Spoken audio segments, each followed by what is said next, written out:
Some people liked it. What can I say? Hey you guys, welcome back to my channel. If you're new here, welcome to the house. If you are an OG subscriber, welcome back. If you are just passing by because of the subject of the video, I hope you consider subscribing before you go and ring the bell button so you can get notified every time I post. Also, don't forget to follow me on Instagram. If you guys have followed me for a while, you know that I have been a reservist with the Air Force. I have plenty of videos on 4N and AE, which is aeromedical evacuation. However, I did not join the Air Force in that career field. And one of you guys was talking to me on the DMs and you requested me to make this video and talk about that other career field, 2T2 air transportation, as you guys saw in the title, well known as the port dogs. I'm gonna tell you guys my experience and what I learned and what do they do. However, I want to remind you guys that I have been in the Air Force for 5 years and I have been in the AE for at least 2. So it's been a while. I went to tech school. Most of it is still the same, but some of the timelines may have changed. Keep that in mind. I will have down below in the description box links for videos that I researched before making this video, and I'm going to be using their footage, so I have them credited down there in the description, as well as all of my socials will be also in the description below. So make sure to follow me. Leave all your questions down below in the comment section so I can do a Q&A video for you guys.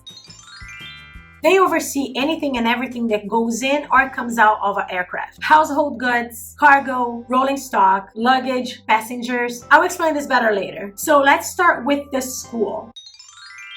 At the time that I went, which was about 5 years ago, it was a 6-week program, 7 a.m. to 4 p.m. You had 15-minute breaks for each hour of class, a lunch break, then we'll be back to the dorms. Let me know if you guys want me to make a video about my experience in the dorms when I was a 2T2, and I can make one of those too, so you guys know what to expect. We had 2 types of classes. One was lecture and the other one was hands-on. On the lecture classes, we learned how to build pallets and shapes of pallets depending on what aircraft they were going into, mail handling and things like that. Mail handling. All of the safety and technical information that we needed to know for that career field was dealt with in the lecture. On the hands-on, we learned about the aircrafts, how to put the pallets in there, a secure rolling stock into the aircraft, nets onto the pallets. So everything that we needed to have hands-on, we did on that portion of the class. When you go back to your unit, if there are funds available, they will place you into a on-the-job training. Go work with active duty with all the tasks you actually practice on, and they will sign them off. On-the-job training was about 4 weeks. Again, don't quote me on that because the timelines might have changed. That's how long my OJT was. They have different shops or sections and you will work all of them. I started in cargo.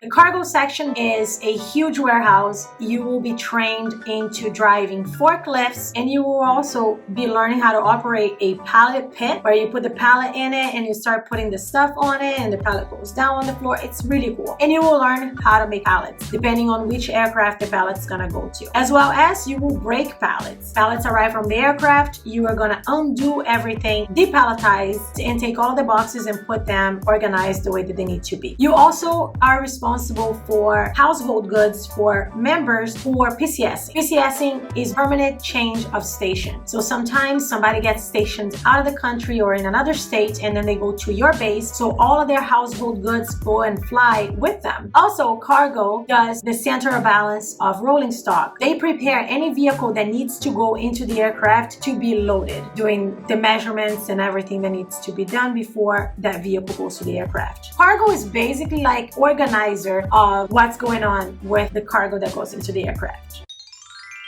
The 30 fleet truck, toilet truck, is I think the worst part of this whole entire job. You go to the aircraft, plug it into the aircraft, suck all of the poo-poo out of there, put in more blue juice. Some people like it because once you start doing dirty fleet, you don't do any other job. But if you are doing cargo and somebody needs you in the passenger terminal, they can just transfer you there. But if you're doing the poo-poo truck, you're in the poo-poo truck all day and that's it. You can do anything else. And now we're gonna go to ramp.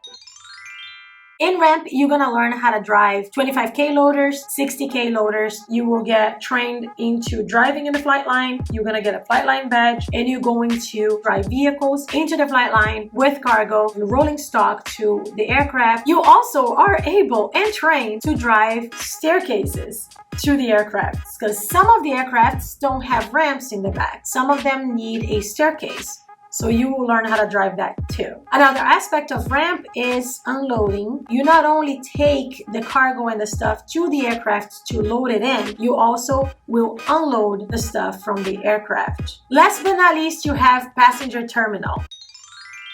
Passenger terminal is basically working at an airport. You will be responsible to manifest all of the passengers that will be getting to the aircraft, doing their screening before they get into the aircraft, so like a TSA sort of situation. You're gonna drive a bus taking passengers to the aircraft, or you're gonna pick up passengers from the aircraft and drive them back to wherever they need to go inside of the base. Another aspect of PAX terminal is water truck. All the potable water that goes into the aircraft comes from the passenger terminal. So you also gonna have to drive that truck, if needed be, to bring potable water into the aircraft.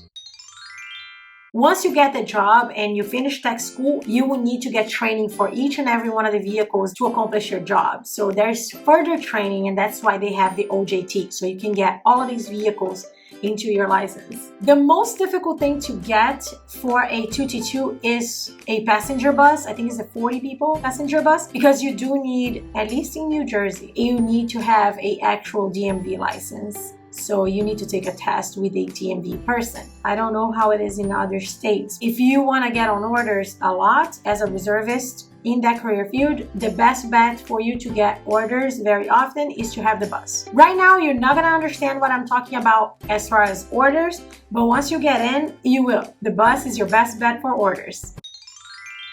So they have other kind of like more planning offices, but you're not going to be experiencing load planning and things like that. Later on, you will learn all of the subsections that are part of this career field. But in the beginning, just be worried about the fact that you're going to work either in passenger terminal, cargo, ramp, or you're going to be doing dirty fleet. Dirty fleet is not a section in itself, but it is a section under, I think, cargo or ramp.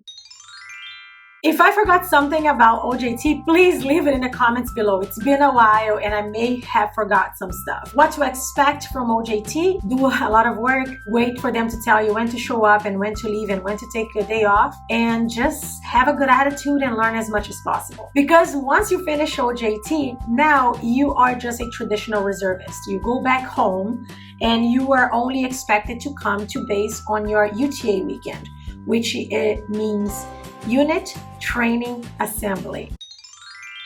The unit training assembly is a weekend out of the month that you are required, mandatory, to come to base and train. I used to be cargo. I would come in, we would do our morning announcements in the unit and build some pallets with active duty, drive some forklifts with active duty, or be on the ATV and replace pallets that have been pre-built for further movement, or break pallets that have just arrived. Or if you have any kind of computer training to do, or any meetings that you needed to do, you just go and do that. That's basically what a UTA weekend was for me in that career field.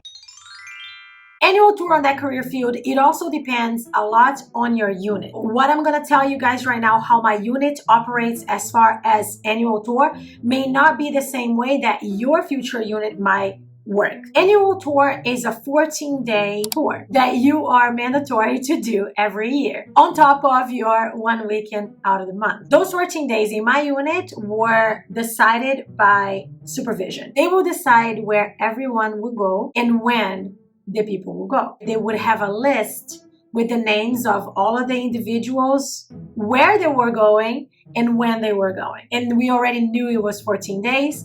And that's it. So that's how my unit used to do the annual tour. That's basically all there is to know about this career field. Place things in the aircraft, take things out of the aircraft or people, make pallets or break pallets, and drive stuff.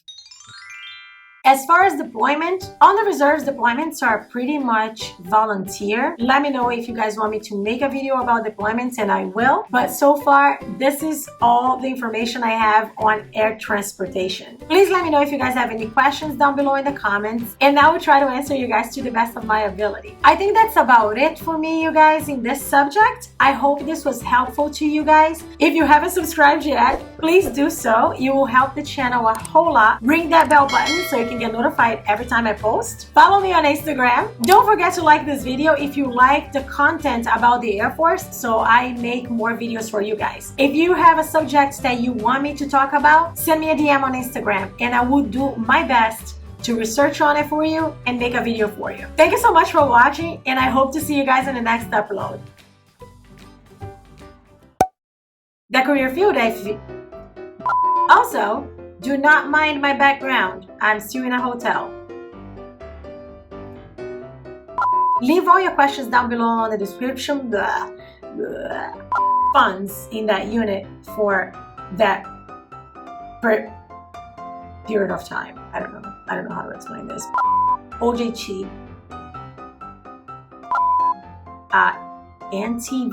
MTV, I don't know, it's a huge like little train, but those are details that, yeah, some people like it. What can I say? You will in-process patient, now why do I keep saying patients? Manifest passengers, you will manifest their luggage and their weight for the loadmaster. Because once you finish all the OJT, the unit train on top of your 1 month out of the 1 weekend. Make sure to post all your questions down in the description. Make sure to post all your questions down in the comment section, because I want to make sure to leave all your questions down in the comments, because I want to make a Q&A video for you guys.